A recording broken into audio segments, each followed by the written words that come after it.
ఈ సాయంకాల వేళ మీ అందరికీ నా యొక్క హృదయపూర్వకమైనటువంటి వందనాలు తెలియచేస్తూ ఉన్నాను. ప్రియులారా, అందరూ బాగున్నారు కదా?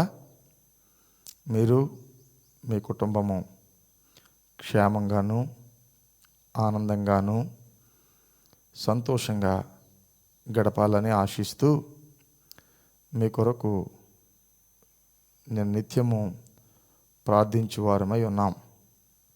మా ప్రార్థన మీకు ఆశీర్వాదకరంగా ఉంటుందని ఆశిస్తూ ఈ రాత్రి మరొక్కసారి మీ ముందుకు రావటానికి ఇష్టపడుతూ ఉన్నాను. ఈ రాత్రి దేవుడు, పరిశుద్ధాత్మ దేవుడు మనతో మాట్లాడుచున్నటువంటి మాట, ఈ రాత్రి దేవుని యొక్క వర్తమానము ముఖ్య ఉద్దేశం, ముఖ్య ఆలోచన,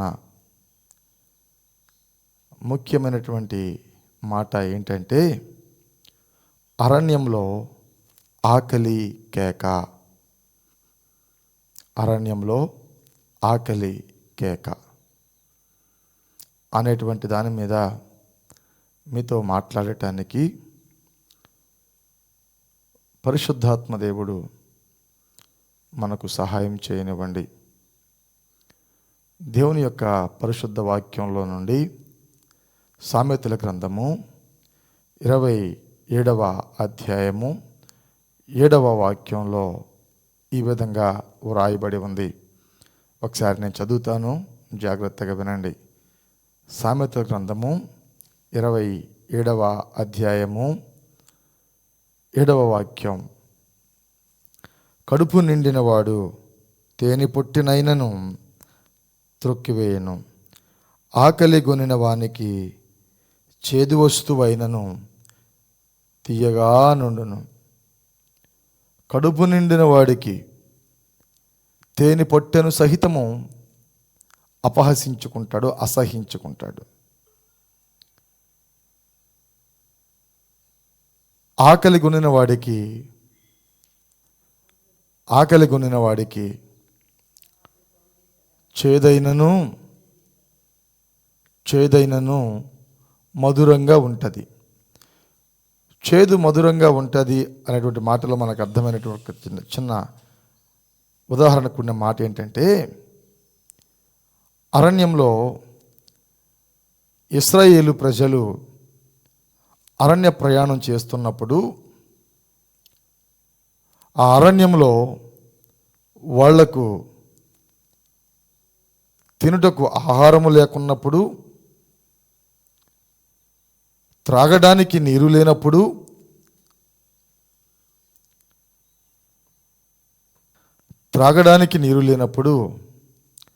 తినడానికి ఆహారం లేనప్పుడు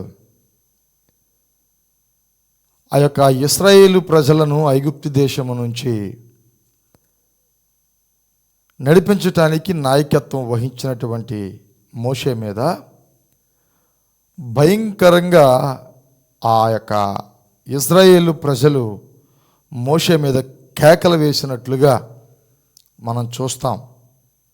వాళ్ళు వేసిన కేకలు ఎటువంటి కేకలు అంటే ఆకలితో కూడినటువంటి కేకలు. అరణ్యంలో వారు ప్రయాణం చేస్తున్నప్పుడు అరణ్యంలో వారికి ఆహారము లేక, తినడానికి తిండి లేక, త్రాగటానికి నీళ్లు లేక, ఎవరి మాట అయితే విని ఆ యొక్క ఐగుప్తు దేశంలో బానిసత్వము నుంచి విడిపించబడి పాలు తేనెలు ప్రవహించు దేశానికి ప్రయాణం అవ్వడానికి మోషేను వెంబడించారో, మోషేను వెంబడిస్తూ ఆ యొక్క ఇశ్రాయేలు ప్రజలు అరణ్య ప్రయాణం చేస్తున్నప్పుడు భయంకరమైన ఆకలి చేత మోషే మీద కేకలు వేస్తా ఉన్నారు. ఏమనంటే, మోషే మాకు ఆకలేస్తూ ఉంది, తినడానికి ఆహారం లేదు, త్రాగటానికి నీళ్లు లేవు, మమ్మల్ని చంపేయడానికా అక్కడి నుంచి ఇక్కడ తీసుకొని వచ్చావు? మమ్మల్ని చంపేయడానికా ఆ ఇటక పని చేసుకున్న మమ్మలను ఈ ప్రాంతానికి తీసుకొని వచ్చావు అని వాళ్ళలో రేగుతున్నటువంటి ఆకలి వాళ్ళను చాలా భయంకరంగా కేకలు వేయించడానికి వాళ్ళ ఆకలి దప్పికలు అంతగా ప్రభావితం చేశాయి. అంతే కదండి. ఒక్కొక్కసారి మనం కూడా అంతే. అన్నం ఉడికేదాకా బాగా నొప్పి పడతామండి. ఉడికేదాకా బాగా నొప్పి పడతాం. ఆ ఉడికి ఆ వారు పొంచి ఆ గెంజి తీసేలోపే ఇక ఒక మాదిరిగా కాదు, ఇంకప్పుడే వచ్చేస్తాయి. మనకు లేనిపోని అప్పుడే వచ్చేస్తాయి. నేను చచ్చిపోతాను, నా కొమ్ముని ఇది ఒక పూట మొదటి తినప్పుడు చచ్చిపోతామా? అయ్యి బాబో, ఒక్క పూట, అది ఒక్క క్షణం తినకపోవడం కాదు, ఒక్క క్షణం. అంటే ఆకలి ఆ విధంగా మనిషిని ప్రభావితం చేస్తుంది. ఈ జనడ పొట్ట కోసం, ఆ పట్టెడు ముద్ద కోసం, ఆ గుక్కెడు నీళ్లు కోసం మానవుడు సహనాన్ని కోల్పోయి అసహనంగా బిహేవ్ చేయడానికి, ప్రవర్తించడానికి ఈ యొక్క ఆకలి కేకలు వేయడానికి కారణమవుతుంది. అందుకే సామెతలు గ్రంథంలో ప్రసంగి భక్తుడు మాట్లాడుతూ, సొలొమోను భక్తుడు మాట్లాడుతూ ఈ విధంగా రాశాడు, కడుపు నిండిన వాడు తేనె పొట్టునైనను త్రొక్కివేస్తాడు, అదే ఆకలి కొనని వాడికి చేదైనను తీయగానుంటుంది. వీళ్ళేమో ఇజ్రాయేలు ప్రజలు అరణ్య ప్రయాణంలో వాళ్ళ ఆకలితో ఉన్నప్పుడు ఆ నాయకుడి మీద కేకలు వేస్తుంటే మోషే ఒక్కసారిగా దైవ సన్నిధిలోకి వెళ్ళిపోయి దేవాతి దేవుణ్ణి అడుగుతాడు, అయ్యా నీ మాట చొప్పున నేను తీసుకొని వచ్చాను, నీ మాట చొప్పున నా మాట విని వాళ్ళు ఐగుప్తు దేశము నుంచి రక్షించబడి ఈ అరణ్య ప్రయాణాన్ని కొనసాగిస్తూ ఉన్నారు. ఇదిగో ఈ అరణ్యానికి వచ్చేసరికి వాళ్ళు తెచ్చుకున్నటువంటి ఆహారాలు, అన్నపానీయాలు అన్నీ అయిపోయాయి. ఇప్పుడు వాళ్ళందరూ ఆకలితో అలమటిస్తూ నా మీద కేకలు వేస్తూ నన్ను చంపేసినంత మట్టుకుగా నన్ను భయాందోళనకు గురి చేస్తున్నాయి వాళ్ళు అరణ్యములో ఆకలితో వేస్తున్న కేకలు. దీనికి గురి చేస్తున్నాయి? అరణ్యంలో ఆకలితో వేస్తున్న కేకలు నన్ను భయాందోళనకు గురి చేస్తూ ఉన్నాయి. దయచేసి వాళ్ళని జ్ఞాపకం చేసుకో ప్రభువా అని మోషే భక్తుడు ప్రార్థించగా దేవుడు మోషే మొరను విని ఆకాశము నుండి మన్నాను కురిపించి ఆ ఇజ్రాయేలు ప్రజలందరినీ సంతోషపరిచాడు. హల్లెలూయా. ఆకలి అలా వాళ్ళు అరణ్యంలో ఆకలితో కేకలు వేస్తే దేవుడు ఆకలి తీర్చడానికి ఏదో సహజమైనటువంటి ఆహారం పంపించాలి. కన్నా దేవుడు ఏం చేశాడో తెలుసా అండి? భక్తుడైన మోషే ప్రార్థించగా అరణ్యంలో ఆకలి చేత, దప్పిక చేత ప్రార్థించగా, మొర్రపెట్టగా ఆకాశము నుంచి మన్నాను కురిపించాడు. మన్నాను కురిపించి ఆ యొక్క ఇశ్రాయేలు ప్రజలందరినీ అరణ్యంలో ఆకలితో అలమటిస్తూ కేకలు వేస్తున్న వాళ్ళని మంచి మన్నాను పెట్టి నా దేవుడు పోషించాడు. అంతేకాదు, వాళ్ళ ఆకలితో ఉన్నప్పుడు చేదైనది కూడా తీపిగా ఉంటుందని సొలొమోను మహాభక్తుడు అంటున్నాడు కదా. వాళ్ళ వాస్తవికంగా వాళ్ళ ఎదుట చేదైనది పెట్టలేదు దేవుడు. వాళ్ళు చేసిన అరణ్య రోధన, వాళ్ళ పెట్టిన అరణ్యములో పెట్టిన ఆకలి కేకలు మోషే ద్వారా నా దేవుని సముఖానికి వెళ్ళి నా దేవుడు వాళ్లకు శ్రేష్టమైన ఆహారాన్ని పెట్టాడు. ఆహారం పెట్టడం కాకుండా అరణ్యంలో వాళ్లకు కావలసినటువంటి ఆహారాన్ని పెట్టి వాళ్ళని సంతృప్తిపరిచాడు. అంతేకాదు, ఇక్కడ సొలొమోను మహాభక్తుడు అంటున్న మాట, కడుపు నిండిన వాడికంట తేనె కూడా చేదుగా అనిపిస్తుందంట. నీవు అనుకోవచ్చు ఈ రాత్రి నా దేవాది దేవుడు చెబుతున్నటువంటి మాట, కడుపు నిండిన వాడికి, అన్నీ కలిగి ఉన్న వాడికి,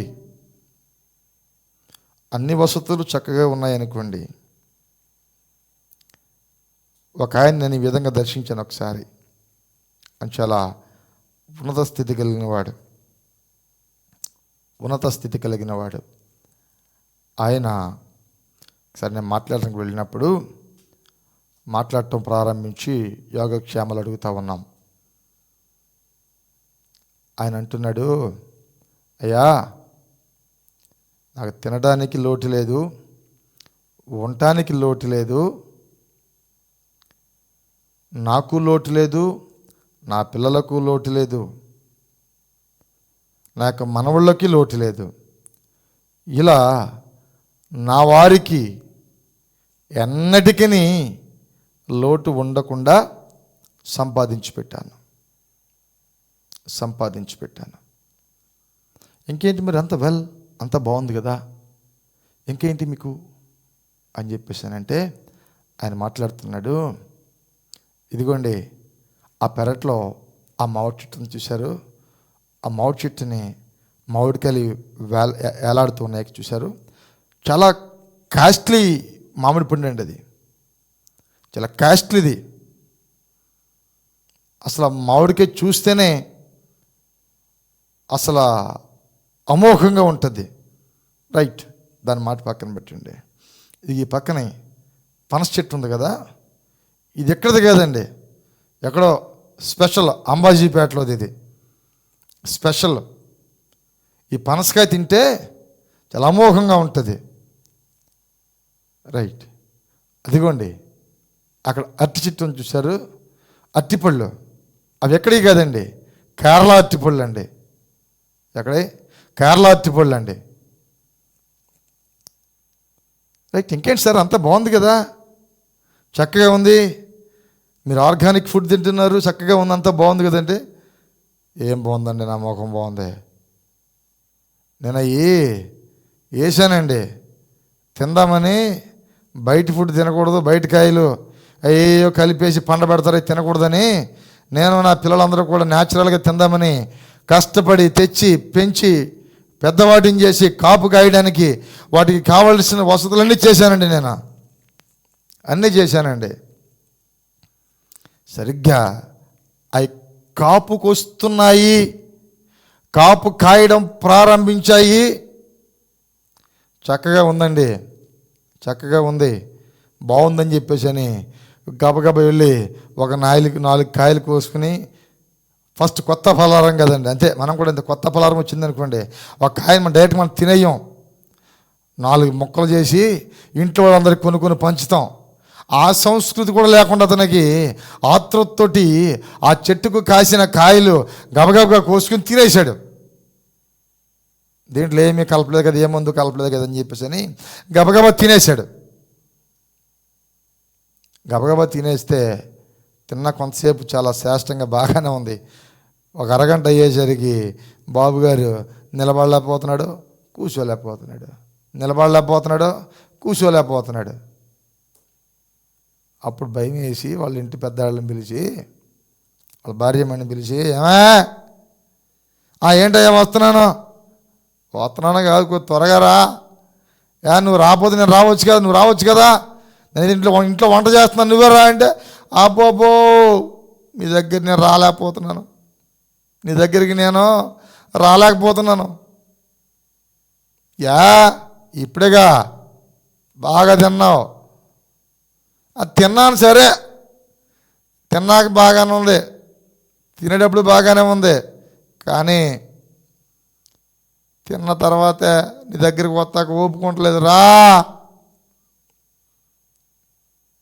వస్తున్నాను ఉండవయ్యా, నువ్వు తొందర రా అమ్మా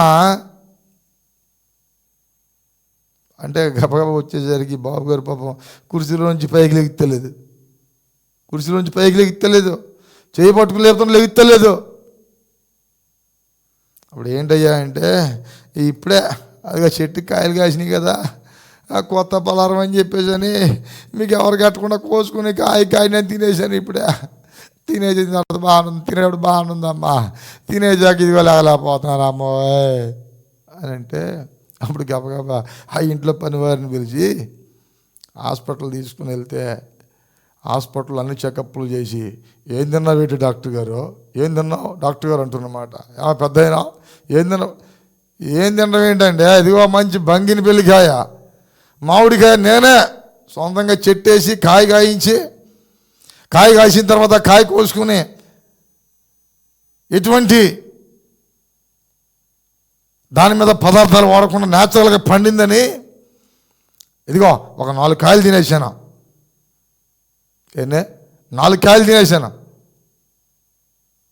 డాక్టర్ గారికి ఏం చెప్పాలో అర్థం కావట్లే, కరువు కాలం అంట. తినేసాడు. సరే, డాక్టర్ గారు కొంతసేపు నిదానించి ఆయన దగ్గరికి వచ్చి కళ్ళజోడు ఇలా తీసి, పెద్దయినా చెట్టు ఎంతకాలం అవుతుంది నువ్వు వేసి? చాలా కాలం అయిందండి. నువ్వే నీళ్ళు పోసావా? పోసానండి. ఎందుకు పోసావు? 10 రూపాయలు కాయలు కొనుక్కోవచ్చు. అబ్బాయి కాయలు కొనుక్కుంటే బ్యాటరీ ఇప్పుడు మూసేస్తారని నేను ఇంట్లోనే పెంచుకుందామని చెప్పేసి అని మొక్కేసి నీళ్లు పోసి ఎరువు వేసి దానికి శ్రద్ధగా చూసి కాయలు కాసేదాకా వెయిట్ చేశాను. నువ్వు వెయిట్ చేసావు, సరే. నువ్వు ఏ కాయలైతే తిందామని నువ్వు ఆతృతతోటి ఆశతోటి నువ్వు పెంచావో, ఇప్పుడు తిన్నావు, కానీ ఇంకోసారి తిన్నావు అనుకో నేను చెప్పే మాట వినడానికి నువ్వు ఉండవేక. ఇంకోసారి నువ్వు తిన్నావంటే నేను చెప్పే మాట వినడానికి నువ్వు ఉండవేక. ఏంటయ్యా అంటే, నువ్వు తినకూడని రోగం నీకు వచ్చిందయ్యా, నువ్వు తినకూడని నీకు రోగం వచ్చింది. ఇంకా నువ్వు తీపి కాదు కదా, దాని జోలికి వెళ్ళకూడదు నువ్వు. నా ప్రియ దేవుని జనాంగమా, నా దేవుడు ఇచ్చేటువంటి ఆహారాన్ని నీవు తీసుకుంటే, అరణ్య ప్రదేశంలో ఇజ్రాయేలు ప్రజలు ఆకలిగొని వాళ్ళు నడుస్తూ ఉన్నప్పుడు అరణ్యంలో ఆకలి చేత కేకలు పెట్టేశారు. అంత ఆకలితో ఉన్నప్పుడు ఒక సాఫ్ట్ ఫుడ్ తీసుకోవాలి వాళ్ళు. ఒక్కసారిగా పరిగెత్తుకుని వచ్చేసిన వాడికి గట్టకమని చెమ్ము నీళ్ళు తాగేస్తే గుండెకి చస్తాడాడు. తాగేది కూడా క్రమేపా తాగాలి. నేను గత నెలంతా జనవరి 1వ తారీఖు నుంచి 30వ తారీఖు వరకు కూడా ఉపవాసపు దీక్ష చేశాను. నేను చివరిలో ఉపవాసపు కూడిక అయిన తర్వాత నేను కొద్దిగా ఆహారం తీసుకుందామని 30వ తారీఖు రాత్రి పాస్టర్లందరి సమక్షంలో కొంతసేపు అలా కూర్చున్నాను. నేను సహజంగా తీసుకుందామని. వాళ్ళందరూ నాకు చెబుతూ ఉన్నారు, పాస్టర్ గారు మీరు కొంచెం లైట్ ఫుడ్. ఎందుకయ్యా అంటే, నెల రోజుల పాటు ఉపవాసం ఉన్నాము కనుక దాని విషయంలో కొంత జాగ్రత్త వహించాలి అని నా సహోదరులు చెబుతున్నప్పుడు కొంత నిదానించాను నేను. అయితే నా ప్రియ దేవుని జనాంగమా, ఈ రాత్రి నేను చెప్పదలిచిన మాట ఒకటే. అరణ్యంలో ఆకలి కేకలు వేస్తున్నటువంటి ఇజ్రాయేలు ప్రజలు దైవభక్తుడు మోషే ప్రార్థించగా ఆకాశము నుంచి మన్నాను కురిపించి ఆకలితో అలమటిస్తున్నటువంటి ప్రజలను ఒక్కసారిగా మంచి మన్నాను పెట్టి వాళ్ళని తృప్తిపరచగలిగిన దేవుడు ఈ రాత్రి అటువంటి ఆందోళనలో, అటువంటి ఆలోచనలో, అటువంటి పరిస్థితుల్లో నీవుంటే నా దేవుడు నీకు సహాయం చేసి నిన్ను నడిపించి నిన్ను దీవించడానికి నా ప్రభువు నీ వేస్తున్నటువంటి కేకలు, ప్రార్థనా కేకలు, విశ్వాసపు కేకలు నువ్వు వేయగలిగితే నా ప్రభువు నిన్ను దీవిస్తాడు. అటువంటి దీవెన ఆశీర్వాదాలు నీకు దయచేయునుగాక. కృపామయుడా, కనికరము కలిగిన తండ్రి, పరిశుద్ధాత్మ దేవుడా, నీ యొక్క మహాకృపను బట్టి, నువ్వు చూపుతున్న కృపను బట్టి స్తోత్రాలు చెల్లిస్తూ ఉన్నాను. నువ్వెంతైనా నమ్మదగిన దేవుడవు. నీ కృపా బాహుళ్యం చేత నీ సన్నిధిలో అలమటించేవారిని, నీ సన్నిధిలో తిరిగేటువంటి వారిని, నీ మీద విశ్వసించేవారిని నీవు ఆకలితో ఉంచేవాడువు కాదు, నీవు దప్పిక చేత ఉంచేవాడువు కాదు. నీవు మమ్ములను కాచి కాపాడే దేవుడివై ఉన్నావు తండ్రి. నీ మహాప్రసన్నత, నీ కృప, నీ దయ, నీ వాత్సల్యము మాయడల విస్తారముగా ఉంచమని ప్రార్థన చేస్తూ ఉన్నాను. సహాయము చేయండి దేవా. నువ్వంటూ ఉన్నావు, కడుపు నిండిన వాడు తేనెనైనా కానీ చేదుగా తొక్కివేస్తాడు. అదే ఆకలితో ఉన్నవాడు చేదు పెట్టినా కానీ సంతృప్తిగా ఆహారం కింద భుజిస్తాడని నీ వాక్యం సెలవిస్తూ ఉంది. అటువంటి ఆకలితో అలమటిస్తున్నటువంటి ప్రజలందరినీ జ్ఞాపకం చేసుకోండి. సమస్యల ఊబులో కూరుకుపోయిన వారిని నీవు తట్టి లేపి కాపాడమని ప్రార్థన చేస్తూ ఉన్నాను. నీ కృపా, నీ సన్నిధి సహాయమును మాకు తోడుగా ఉంచి ఈ కృపా సన్నిధి పరిచర్యలో అనేక మందిని పాలిభాగస్తులుగా చేర్చమని యేసు పరిశుద్ధ నామములో అడిగి వేడుకొనుచున్నాను తండ్రి.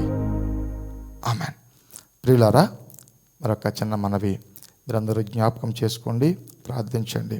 రేపు 28, 29 తారీఖులు 2 రాత్రులు ఆన్లైన్ ఆల్ నైట్ సర్వీస్ జరుగుతుంది. 28వ రాత్రి 8 గంటల నుండి తెల్లవారుజాము వరకు ఓన్లీ కేవలము ఆన్లైట్ సర్వీస్ మాత్రమే. అలాగే 29వ తారీఖు రాత్రి కూడా ఆన్లైన్ ఆల్ నైట్ ప్రేయర్ జరుగుతుంది. 1వ తారీఖు రాత్రి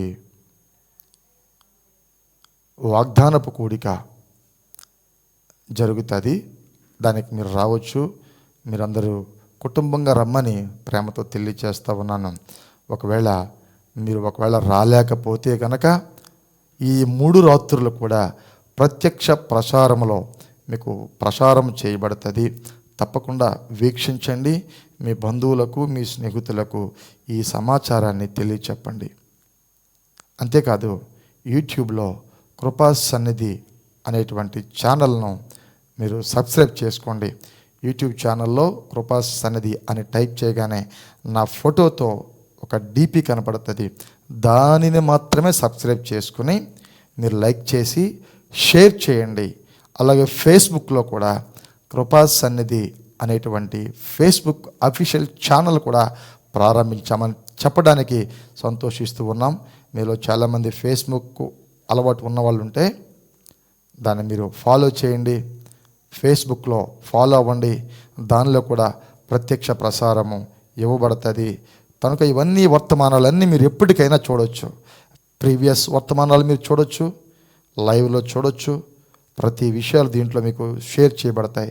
తప్పకుండా అందరూ సబ్స్క్రైబ్ చేసుకుని షేర్ చేసి లైక్ చేసి మీ స్నేహితులకు, మీ బంధువులకు ఈ సమాచారము తెలియచేయాలని ప్రభు పేరట తెలియజేస్తున్నాను. దేవుడు ఈ చిన్న విషయాలు మన వినికిడిలో జ్ఞాపకం ఉంచుకునే శక్తి ఈ పరిచర్య కొరకు మనందరము చేయి కలపడానికి ప్రభువు కృపా సన్నిధి మీకు తోడుగా ఉండి నడిపించును గాక. ఆమెన్.